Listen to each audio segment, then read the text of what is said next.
Alors je vais réaliser une peinture dans le style fauve. Donc ça sera un paysage avec un arbre et des couleurs avec des couleurs de la gamme 8XL, plutôt des couleurs vives et violentes pour travailler un petit peu à la manière des fauves.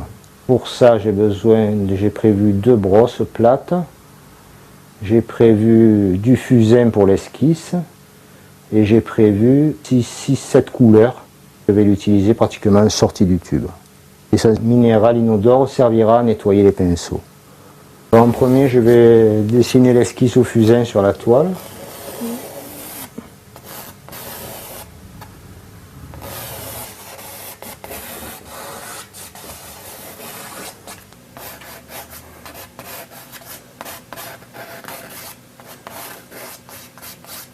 Donc là, j'ai mon esquisse. Je vais déjà attaquer le ciel.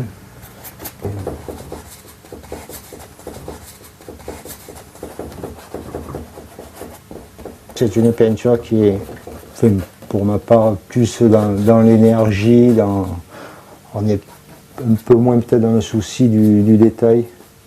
Et ça, c'est ma vision personnelle. Là, je vais laisser de la place un petit peu pour le feuillage.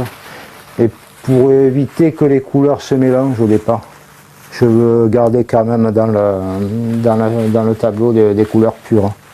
C'est un petit peu le but. Je mélange du violet avec du vert pour avoir quelques nuances, mais très peu.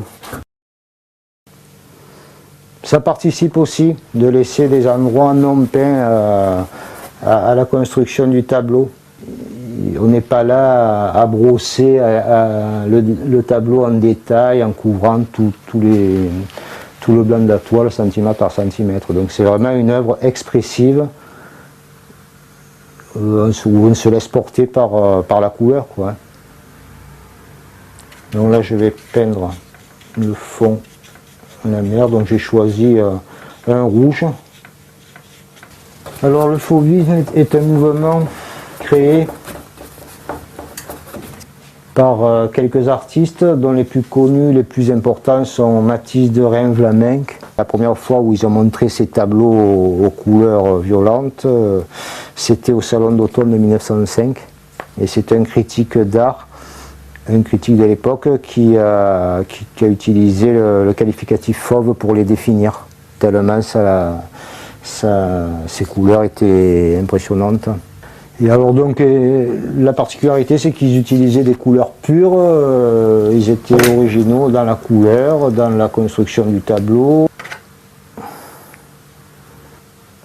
Chez les fauves, la couleur était vraiment le moyen d'expression et elle n'était pas forcément en calage avec la réalité, quoi. C'était surtout pas de refaire une représentation réelle du paysage. C'est un mouvement qui ça n'a pas duré très longtemps, je crois que ça a duré de 1905 à 1910. Après, chaque artiste a suivi son parcours personnel, quoi. Mais ça a apporté un plus, je pense, dans l'histoire de l'art, dans la peinture. Je travaille qu'avec un seul pinceau. Maintenant, on peut travailler avec plusieurs pinceaux. Certains travaillent avec un pinceau pour différentes couleurs. Mais moi, ça ne me dérange pas d'essuyer mon pinceau et que la peinture même soit un petit peu salie, que les couleurs soient un petit peu salies, ça ne me dérange pas.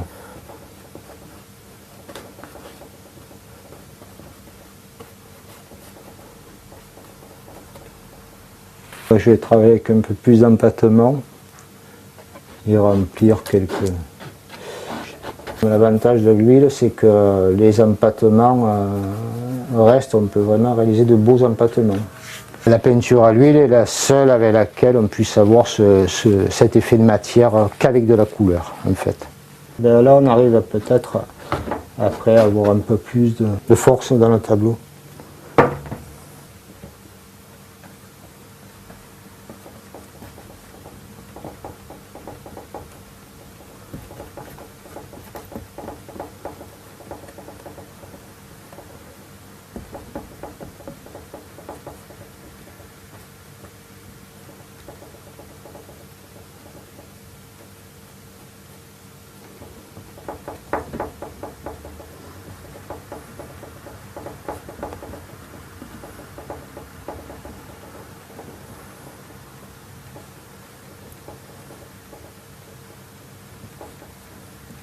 je continue.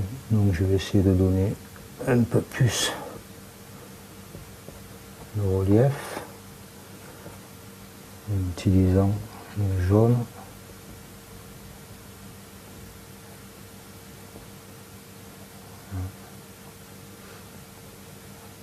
Et le tableau petit à petit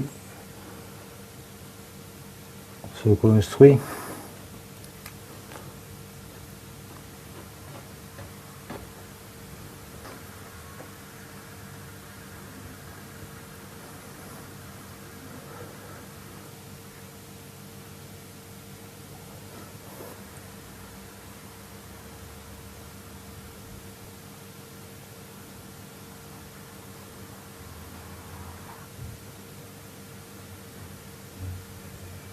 Après, un tableau n'étant jamais terminé, on peut continuer à l'infini de toute façon.